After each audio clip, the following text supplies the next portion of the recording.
All right, so I was just talking to one of the girls that owns her own small business up the street. And while we were talking about something, her sister comes up and says, "You know what? That guy that lives across from us, the bald guy with all the muscles, he brings home ladies of the night." And she goes on to say, "I saw him this morning and there was a woman that was dressed very, let's say she's wearing the uniform, and he was standing in his underwear and he was handing her money outside of the door while telling her how to get out of the parking lot." And I was just like, wow, uh, that's a pretty bold statement. Anyhow, I just felt like I needed to tell someone that. Also, there's already some terrible, terrible problems in this new apartment. The power isn't stable, and for some reason, the website won't let me submit a work request. So I'm just like, oh my God. I haven't even been here 4 days, and already there are severe problems here. Okay, so today's video it was created by using Sir Thanks a Lot comment. Most of us don't want to be rich. And that's true. Most of us really don't want to be rich. Being rich is hard work, there's a lot of luck, and immense effort doesn't always equal getting rich. It's like being a person who works physically, a very physically demanding job, like on a farm or as a construction worker. Just because the work is hard doesn't mean it's just going to translate directly into a lot of money. In fact, some of the hardest working people in our society are some of the poorest people in our society, and that's just the way it's always been. Think of the people building the pyramids, right? Work for 20 years, there's no pension, there's no there are no luxury vacations. There's nothing except for work, and your life just slips away. One morning you wake up and you're a young man, and right before they put you in the box, you're an old man that has nothing. You never were able to develop your education or go to school. In fact, while I was talking to the same person, I asked her where she went to university at, and she told me she didn't go. And I thought, do you feel like there's things that you missed out on by not getting an education and going straight into a trade school? And she said, yes, I do miss the fact that I couldn't become a sorority girl. All right. With that said, let's get into our monologue really quick. Most of us don't want yachts or millions. We just want to live without constantly worrying about rent, food, or getting sick. But somehow, even the basic level of peace has become a luxury item in this world. The system isn't broken, it's working exactly as it was designed to keep you exhausted, ashamed, and too busy surviving to ask why. And the people at the top, they're not better than you, they're just better at getting away with everything. You know, that word, ashamed, comes up almost on a daily basis for me because I am ashamed of what I've accomplished. I'm ashamed of the type of work that I do. I'm ashamed at the evil corp that I work at. I'm ashamed of the car that I drive. And I'm ashamed of where I live. And the fact that this is the best that I could do makes me very, very ashamed that this is my life. Like, if I had to tell a person I didn't know about how I live or where I live, I wouldn't tell them anything about me. Everything I would tell them would be a lie so that they wouldn't judge me, because we are a very judgmental society. And feeling shame about the holes in your socks and the holes in your underwear, and knowing full well that socks aren't in the budget for this year, it's something that we all have to come to terms with privately. Publicly, I think that's why we all smile, so no one understands that if you stripped off our top clothes, our holes would be full of stains and unmentionables, because that's the way that most of us live. In fact, the lower you go on the human scale, the more even hygiene becomes a luxury that the proletariat can't afford. I mean, I've met people who can't afford to buy soap, they can't afford to take regular showers, they can't afford anything. It's like they're a version of human that was born to be disgusting and gross and therefore isolated. Because I was reading another article on what's the difference between selfish and frugal. Selfish is cheap, and frugal is smart. Because if you've ever gone out with someone and they're going to get on your case for a few pennies, or they never want to pay the bill for anything, you quickly realize that being cheap is a characteristic that makes you isolated. No one wants to hang out with cheap people. It's gross. And with that said, let's get into today's talking point. Most people aren't trying to get rich. They're just trying to survive. But in today's economy, even basic stability has become unattainable. Full-time jobs don't guarantee housing, food security, or peace of mind anymore. The goalpost keeps moving and dignity gets pushed further out of reach. Dignity. Again, why does that word keep coming up? Because I think that the word dignity in our society needs to quickly be replaced with the humiliation of being a worker. In fact, when I was talking to this girl earlier today, she didn't know that Easter was on Sunday, 2 weeks from today. And she, of course, she had to plug the fact that her birthday's 3 days before Easter. And I thought that was really funny. But she looked at her sister and she said, "Are we going to be closed on Easter?" Because she had just told me, "No, we're going to be working on Easter." And her sister looks at her like, "Are you crazy? Of course we're going to be closed. No one's going to come in." And I asked her, it's like, "Well, you guys should celebrate Easter." And she said, "How? By wearing rabbit costumes?" And I gave her the thumbs up. It's always a good deal for the proletariat to dress up for holidays at work. Anyhow, let's move on to talking point number two. A small percentage of sociopathic elites, driven by power, greed, and a complete lack of empathy, are exploiting the rest of us. These are people who thrive off loopholes, layoffs, and financial gains while shaming the working class for being lazy or entitled. They didn't build a system, they rigged it. If you guys saw Saturday Night Live's Trump and Elon Musk opener this morning, I actually watched it because it came up on my recommended videos this morning. And they had the most amazing take of Elon Musk, in which, his bizarre behavior. There, one of the guy that's playing Elon he goes circle, circle, circle, and I'm back. I mean, that's not a lunatic. If that's not a person that would be considered like a cartoon villain, I don't know how else you could portray him.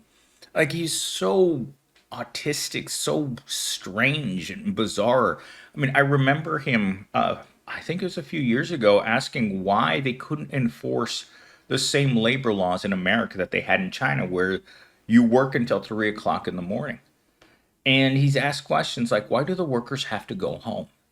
A man so out of touch with reality that he thinks he's normal. Or maybe, I don't know what's going on in that coconut. I hope we send him to Mars sooner rather than later. Actually, Trump says that to him in this little skit. It's like, when are you going to Mars? It's like, because you're definitely not passing for human. And that's all what I believe to be a trait of super rich people. The people that want to build $1 million jobs on the backs of minimum wage workers, like that landscape owner that I keep thinking about, because not only was he trying to get people to make him rich, because that's what corporations do. They make them rich. Because do you think that landscape owner, maybe he works more than a tech billionaire, right? Because he's the owner and he has to make certain that the quality of his product is good. But at the end of the day, most of the truly hard back-breaking work falls on the proletariat that has no way of getting out of these crummy jobs, because we move up in our lives based on our aptitude for work, right? Whatever you're capable of doing, whether it's a doctor, a nurse, a dentist, a ditch digger, I don't know, you're driving for Uber Eats or a gig worker, whatever it is that you're doing, most of us are going to rise to the aptitude that we can in order to get the pay in that bracket. Some of us, most of us, a large percentage of us, our aptitude and the amount of money that we make sometimes is just straight up exploitation, because nearly everyone I know is underemployed, meaning that they're not underemployed is another way of just saying that you're making nothing. You're not making a living. And when most people can really refer to themselves as being underemployed, we have a huge problem in a society that doesn't seem to feel like there's a problem with being underemployed. I personally believe it's that if you're underemployed, you should be counted in statistics as being unemployed, showing real numbers for the unemployment data, not these phony, blown up BS numbers that don't include people that aren't looking for work. Because that's, you have to expose a system that's truly corrupt so you can see it for what it is. Because I don't think most people see it for what it is. A truly disgusting, gross entity that only serves our reptilian overlords. For the regular man, the system doesn't work. Talking point number 3. People are constantly told to work harder or budget better, but the real issue is structural. Wages haven't kept up with inflation. Healthcare is a debt trap. Rent is a scam. The message is clear. If you're struggling, it's your fault. But the truth is, it was never designed to work for you. Budget better. This is something I get told at my current job and every job I've ever had. If you're broke, budget better. And I scratch my head often enough and wonder, what does that mean? Like the image I get in my head of budget better is when McDonald's came out with a way for their minimum wage workers to be able to afford to live on what they pay them. They actually came out with a spending guide for them to follow in order for them to be able to live on whatever McDonald's things on the McPaycheck. A lot of it came down to being able to eat the Happy Meal toys as the main source of your food every day. It was completely unrealistic. If you go on to Indeed and you look up McDonald's as a job, they actually have a, I'm not even going to know what to call it, a motivational video about what a day looks like working at McDonald's that starts out in your own nice apartment, brand new, clean looking apartment, upscale, getting into your own car, driving down to a very nice area, and high-fiving your friends at work when you get there about how great it is to work there. I mean, straight up corporate propaganda to get people to go in there. None of that scene is true unless you're a trust fund baby or your parents are already wealthy, which is something that I talked to the girl about because a lot of her clients are very wealthy sorority girls whose parents just sent them off to college the same way that they would send them off to go to summer camp, right? Your kids get out of high school, you still don't want to deal with them for maybe another 4 years, and you send them off to university where you know that Susie Rottencrotch is going to fall in with the wrong crowd. She's probably going to come back home knocked up. But we do know one thing about sending your rich kids off to school. You're not sending them off to get a real education. You're sending them off to school to get rid of them. When they come back, you're just going to call up one of your rich friends and say, hey, my Susie Rottencrotch needs a job. Help me out. And they'll be like, okay, she can pour coffee around the office, or she can work in marketing, or they'll give her any job. Because rich people do favors for other rich people. Rich people don't have unemployed friends. That's the point of being part of their network, is that it doesn't matter if they have an education. Whereas for the proletariat, our education is our ticket that's supposed to get us into the same places that rich Susie Rottencrotch doesn't have to worry about getting into because she's part of that system. We are not.